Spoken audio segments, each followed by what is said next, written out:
గౌతమిపుత్ర శ్రీ యజ్ఞశ్రీ శాతకర్ణి. ఈయన పూర్తి పేరు ఇది. యాక్చువల్లీ గౌతమిపుత్ర శాతకర్ణి వేరు, ఈయన వేరు. ఈయన కన్నా ముందు వాసిష్ఠిపుత్ర రెండో పులమావి అని మీకు నేను చెప్పడం జరిగింది. ఈయన కన్నా ముందు వాసిష్ఠిపుత్ర రెండో పులమావి రూల్ చేశాడని చెప్పా. వాసిష్ఠిపుత్ర రెండో పులమావి గౌతమిపుత్ర శాతకర్ణి సన్న కొడుకు.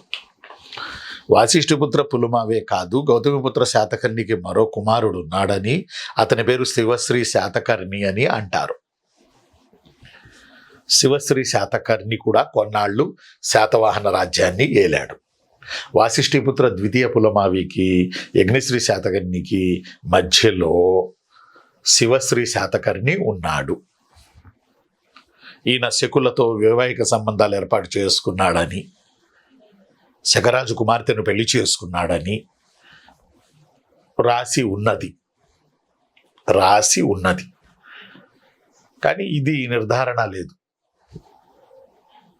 ఇదే శకులతో పెళ్లి చేసుకున్నాడు అనేది మరో రాజు దగ్గర వచ్చింది ఇప్పుడు. అందువల్ల శివశ్రీ శాతకర్ణి దానికి నేను అంత ఇంపార్టెన్స్ ఇవ్వట్లా. గౌతమిపుత్ర శాతకర్ణి, వాసిష్ఠిపుత్ర రెండవ పులమావి, తర్వాత శివశ్రీ శాతకర్ణి, ఇప్పుడు యజ్ఞశ్రీ శాతకర్ణి. అంటే ముఖ్యమైన రాజుల వరస పరంపర మనం తెలుసుకుంటున్నాం. యజ్ఞశ్రీ శాతకర్ణి వైదిక మతస్థుడు, శాతవాహనులు బ్రాహ్మణులు. 30 మంది రాజులు 450 ఏళ్ళు శాతవాహనులు మనల్ని పరిపాలించారు.